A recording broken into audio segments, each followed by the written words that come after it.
Hi everyone, this is Dawson. And this is Ken.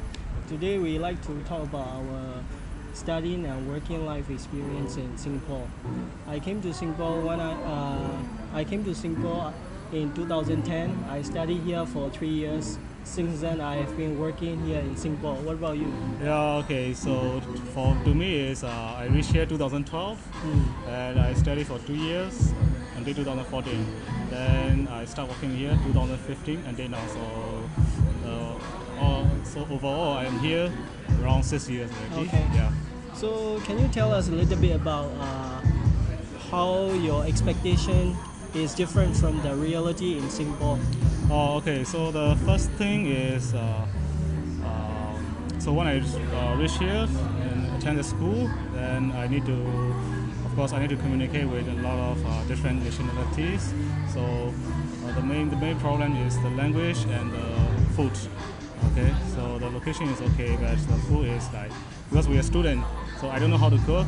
Then I try to explore the Singaporean food here, like the chicken rice, the chee cheong fan, all those things.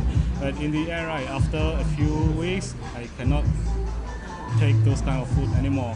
So I try to learn cooking, but it's fail. I don't know how to cook until now. So yeah, so the one is one thing my challenging part for the food. Okay, and then the second thing is when we do the project in school. Sometimes like some of the people, like the Western people, think the way they think is different with us, and the Asian people, the way they think also slightly different with us. So one is different culture. And for the Chinese people, I got one experience before, like during the project. Actually, I tried to advise to my friend. She's from China. Okay, so we argue a bit. That I point the finger to her and I say, no, this is correct. This is the way that I am trying to say. But she really pissed off. She really angry. Then in the end, I say that, why are you so angry? I just advise you. Then she said that, yeah, I accept the first step you are talking about for the project. It's really convenient. I accept it, but the one I cannot accept is you point to me in Chinese. If you point the finger to other people, yeah, it's like blaming all the things to her. Yeah. It's one of the Chinese culture in There's here. a difference in culture. Yes, correct. Okay. Now, second point I like to ask is about the language barrier, because Singapore official language is English. Yes. And how do you prepare yourself before you come to Singapore? Okay, so before that, I was prepared to take the IELTS exam, and then I attend the English school in British Council until finish of intermediate level. So I was taught like before I came to here, I was taught like, oh, my English is okay already. But when I reach here, I still need to improve a lot because, for example, especially like local people here, especially during the school time, my language is still okay because they also speak like Proper Western English. Yeah, not really broken. Yeah, but when I walk in here, it's really terrible, challenging for me because around 6 months after I joined my company, around 6 months, when I talk to them, my colleagues, they don't understand, and when they talk to me, also I don't understand. That's a problem. Yeah. Okay. So by right, for those school newcomer to here study or working, they should prepare for the English to be very fluently first. Yeah. So is it also the same for your working life? Do you also have any problem communicating with your colleagues during work? Is it the same level? So by the time you start working, you don't have any problem with the language anymore? Like I said, start around initial 6 months is really terrible because even if I talk to my customer, they don't really like me because they say like, this guy talk English like cock. Yeah. So I decided, I want to talk to you something. So how I learned the Singlish and all those things, how I try to be cope in this environment is during my study time. I know my speaking is not really good. Then when I walk in, also they cannot understand. So I think like, okay, I need to do something already. Then when I got the free time, right, I always go to the shopping mall. Then I go to some of the shop. Then I talk with the salesperson. And actually, I didn't buy anything, but yeah, I try to learn what they speak. Yeah. And then sometimes they also talk Singlish. So this is the way that I'm trying to learn. So the more Singlish you learn, the more accustomed you to the Singapore culture and Yes, so correct. it's easier for you to communicate with older generation of local people. Yeah, because some of the old people is like, especially in the food court, coffee shop, they like to talk Chinese only. They don't want to talk English. So some of the words like makan, chiffen, chiffen is a rice, rice in Singapore, called by Chinese. But like the makan is Malay words. Yeah, so some of the short sentence I try to learn. Yeah. So now I notice you keep mentioning about Chinese. So is it important to learn Chinese before coming to Singapore? Yeah, of course I want to turn back for this one. Yeah, because like I said, in my company, when we discuss about anything, about work or something, then one of my colleagues, with three of us, we talk about some project. But what happened is suddenly they change the language to Chinese from English. Then I stand. So I ask them why you want to change to Chinese. I don't know. I don't understand. Then they say like, no, it's not because of you. It's just that because of the local language. Singaporean language is not only Chinese but also English too. So yeah, some of the words they cannot say in English. They don't know how to demonstrate in English. Then they use the Chinese. Okay. So meaning, if you know Chinese, so it's better for you to socialize with your colleagues, your friends. Yes. So it will be better. Yeah, true. So another question is about the time management. How do you manage your project? How do you manage your studies so that everything can finish on time? Yeah. So okay, start from the student life. How I manage the time is every day I try to study. At least I take down my time for 2 hours to revise the lesson what the teacher taught in school and try to do the assignment for 1 hour. So if you do, I would like to advise if you do the projects with a regular timeline, you can finish. But if you cannot do in time before the time, without timetable is really bad. So because my bad experience is like when I do the FYP, I almost overdue already. So I need to finish the project in I think around 12 hours or 14 hours. I was doing in one day to finish this project. Do you have any experience like you did not finish project or your on time? So you've managed to complete all your project on time so far? Yes, but it's kind of tired. So it's better to manage everything in order with timetable and with the proper schedule. Of course. Okay, very good. What about the money management? So during your studies, how did you manage yourself financially? Okay, so this question later I want to ask you too. Okay, because the money management during my study time, I have no income. My income is from my parents only. Okay, so so I still remember my father gave me $700 per month for the expense, including the MRT, food, have fun, all those things. So 700 is actually good enough, but to me, as you know, I like to buy some branded clothes, some electronic things I like to buy. So I'm thinking I don't have any more extra expense right now. So I'm thinking like, okay, never mind lah. Then I try to cut down my food. So every day I eat the cup noodle. Try to save my money. So it's not really good. It's not a good way, but that is my experience. That was my experience. And then how do you do? For me, during my studies, my parents give me 1,000 every month. Wow, so rich. my room rental fee is 350. So 1,000 minus 350, I have 650 for the rest of the expense like transportation, meals, and phone bill, and all the other entertainment that I use. So it's okay, but because sometimes we like to party with some of our friends, so normally at the weekend I do part-time. Only the weekend? Yes, only at the weekend. I work at one of the steamboat shops. I earn $8 per hour. So only for the weekend I will be there working part time as a waiter. Yeah, that's great. That's great. So you got a new exposure, lah. Exposure. Like, Yeah, there are some skills that I pick up from my part-time job, but at that point of time, I did not really enjoy my part-time. Okay, now my question is about the stress management. I'm sure you have a lot of stress in your study time, in your student life, and your working life.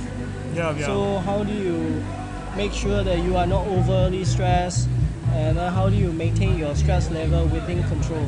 Okay, so during my study time, yeah, of course, I also have a lot of stress because of the project and all those things. But at the time, my pleasure is I go clubbing. Yeah, I go clubbing with my friends, and sometimes we arrange for the bargain.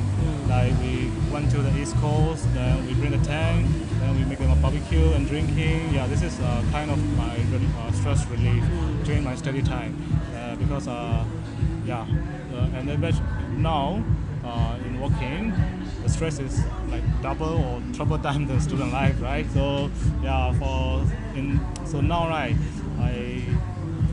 like we make the barbecue at my home. Yeah, like we make the family feast. Sometimes I go and meet with you and drinking together. Yeah, sometimes we go night out and have fun, only the guys. Yeah, so this is the way of relieving my stress. And one more thing can release the stress is nowadays I can feed my family. So as long I still can send my money to my family. Every time after I send the money, I can relieve my stress. Stress management. How do you do? What about you? How do you try to relieve your stress? When I was in school, I like to study subject by subject, day by day. So, but normally I did not really study regularly. So Okay, I that's will great. I will wait until the exam comes. Okay. Then I will start to study. But for work. I will always make sure that I have some personal time once I'm done with my work. That's good, that's good. I try not to think about work Yeah, during my personal time. Yeah, it's really neat. Yeah, it's really needed. Yeah. Then I understand that Singapore is very cosmopolitan country, meaning very international. It has a lot of different ethnic groups, including many nationalities from many different countries. So is it difficult working with many different nationalities in your team for project or for your work? Okay, so this is a good question. Okay, good question. And from my perspective, from my opinion, I feel like it doesn't depend on the nationalities. It just depends on the human being. Like who are you, who they are, and who are they, like, or what is their mindset thinking, all those things. So of course their idea can be different with me, but if you can try to manage people, like some of the people you need to push them, some of the people you just try to be slow and steady, convince them. So this is a way that you need to know how to play and manage those kind of different nationality people. Because when I say different nationality, I'm trying to say like they have different background. The way they grow up may not be different, may not be the same as how we grew up. How we grew up may not be the same as how they grew up. So sometimes there could be some conflicts in understanding things, and it can create some misunderstanding. Like I said before, right? I just point the finger to my friend. It really pisses off. Yeah. So how do you make sure that you are not creating some conflicts to your colleagues who is coming from other countries? How do you make sure that? Okay. Normally the one is I'm not sure my point is correct or not, but how I do is normally I used to arrange a short meeting with the team. Okay, of course my senior, my manager also have lah. But I demonstrate about my project, like what is the timeline, those things. But to avoid the conflict, right?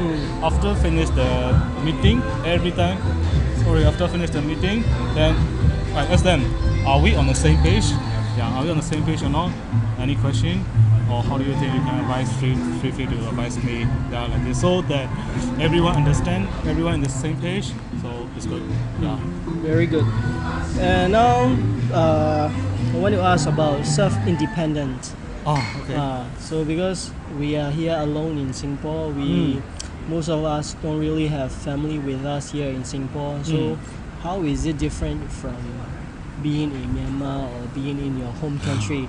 How is course. everything different? Yeah, of course. So the first thing, like I said, you have a lot of challenging here, and you don't have any people to look back to help you.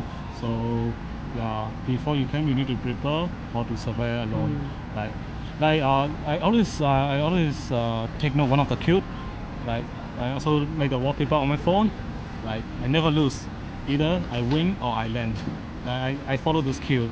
Yeah. So even you are alone or with other people, with your friends or with your family, yeah. And in the end, in here, you need to be independent yourself. So the one thing I would like to talk about is, of course, why we are here. Actually, we want to. Of course, the first thing is we want to end the experience.